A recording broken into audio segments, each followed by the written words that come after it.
तो क्या कहा है कि सिद्ध कीजिए √5 एक अपरिमेय संख्या है ना।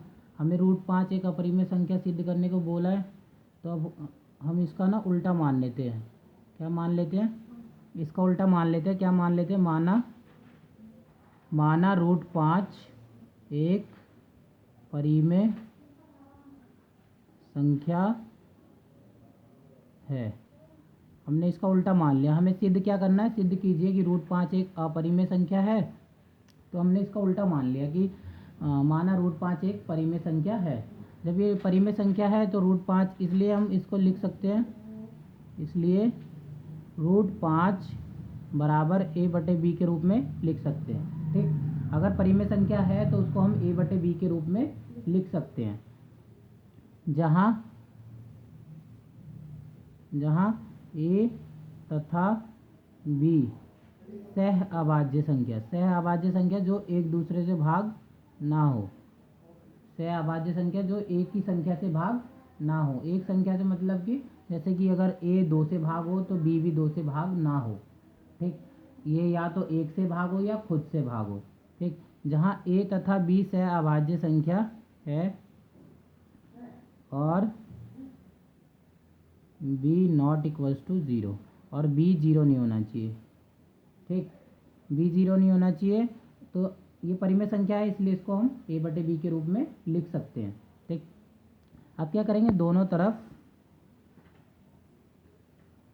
तरफ वर्ग करने पर, वर्ग मतलब स्क्वायर, वर्ग करने पर दोनों तरफ वर्ग कर देंगे तो √5 का वर्ग करेंगे, √5 का स्क्वायर करेंगे तो कितना आएगा? a/b, इसका भी स्क्वायर आएगा। ठीक, रूट स्क्वायर से रूट कट जाएगा, काटना क्या है? स्क्वायर कर लो। तो स्क्वायर करेंगे तो कितना आएगा?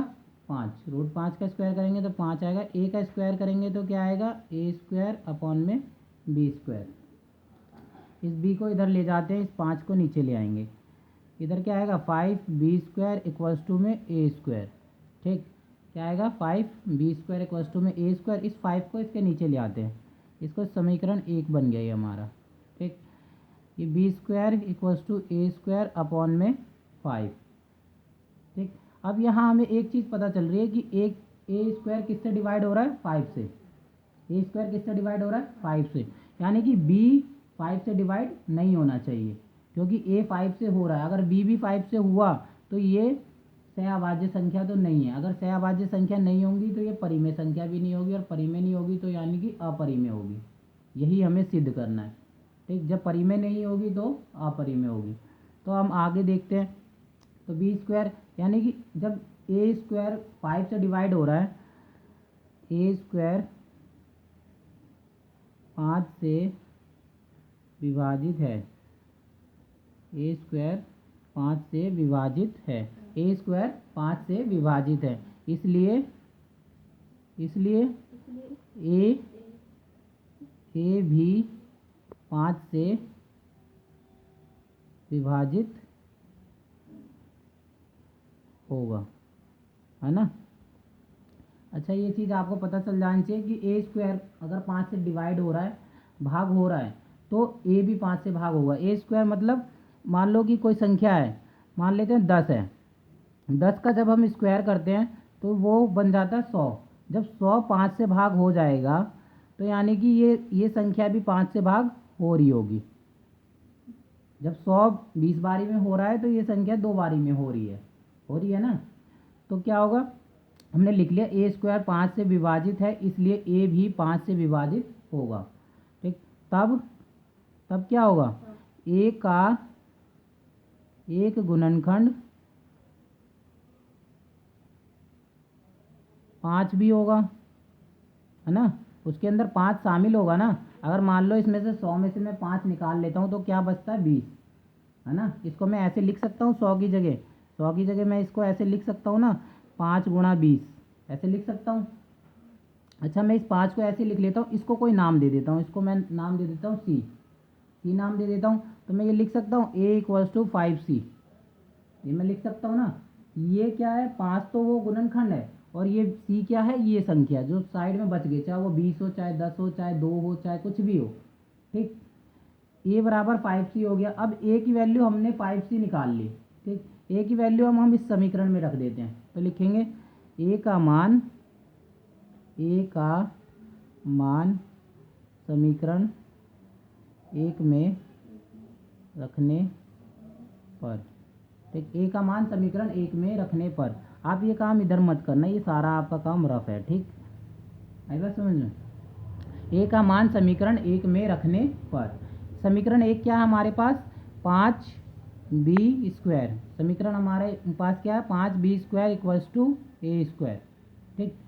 ये तो ऐसे का ऐसे ही रहेगा क्योंकि इस साइड तो ए है नहीं, इस साइड है ए, तो इधर ऐसे का ऐसे लिख देंगे 5b², ए की जगह हम क्या लिखेंगे 5c, क्या लिखेंगे 5c, ठीक, 5c, और स्क्वायर है तो स्क्वायर लगाएंगे, इसमें तो करना नहीं है स्क्वायर, इसको ऐसे का ऐसे लिख देंगे, 5 का स्क्वायर करेंगे तो कितना आएगा 25, और c का स्क्वायर करेंगे तो c², एक बात समझ में।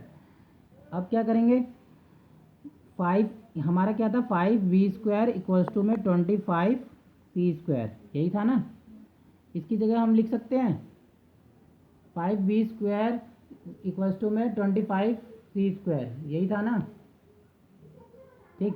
अब ये 25 को इसके नीचे ले आएंगे, 5b² इक्वल्स टू में 25, ठीक, इक्वल्स टू में c², क्या बचा c², इससे ये कट गया, कितने बारी में कट गया 5 बारी में, 5 बारी में कट गया, 5b² बटे में 5।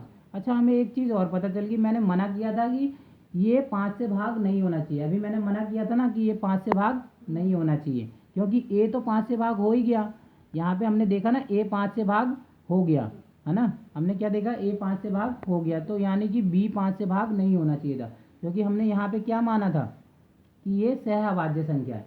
सहअभाज्य संख्या मतलब कि जो इस संख्या से डिवाइड हो रही है, अगर ए 5 से भाग हो रहा है तो बी 5 से भाग नहीं होगा, है ना। लेकिन क्या हुआ कि ए भी 5 से भाग हो गया और बी भी 5 से भाग हो गया। यहाँ ए तथा बी 5 से, ए तथा बी दोनों लिख लेना, ए तथा बी दोनों 5 से विभाजित है, ए तथा बी दोनों 5 से विभाजित है, ठीक। हमने माना क्या था कि ये अपरिमेय संख्या, ए अपरिमेय संख्या मतलब कि हम इसे ए बटे बी के रूप में लिख सकते हैं, परिमेय संख्या मतलब परिमेय संख्या माना था ना हमने कि परिमेय संख्या, लेकिन हमें सिद्ध क्या करना था, अपरिमेय संख्या, हमने माना परिमेय संख्या, अब इसे हम ए बटे बी के रूप में लिख नहीं सकते, अतः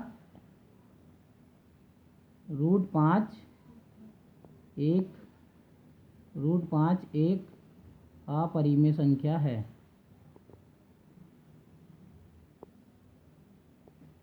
क्यों हुआ ये अपरिमेय संख्या, क्योंकि हमने यहाँ माना था कि ये एक परिमेय संख्या है। परिमेय संख्या मतलब कि ए और बी सहअभाज्य था, सहअभाज्य मतलब कि वो किसी से भाग नहीं होगा, अब एक के अलावा और खुद के अलावा, ठीक। मान लो अगर 1 से डिवाइड हो रहा है और 5 से हो रहा है तो ए 5 से ही होना चाहिए, बी नहीं होना चाहिए, इन दोनों के बीच में कॉमन फैक्टर नहीं होना चाहिए। लेकिन हमने जब करके देखा सॉल्यूशन तो देखा बी भी 5 से हो रहा है और ए भी 5 से हो रहा है, इसीलिए हमने माना था वो गलत हो गया, तो हमने तो माना परिमेय संख्या था तो वो गलत हो गया, तो बचा क्या, अपरिमेय संख्या, इसीलिए हमारा आंसर क्या आया, अतः √5 एक अपरिमेय संख्या है।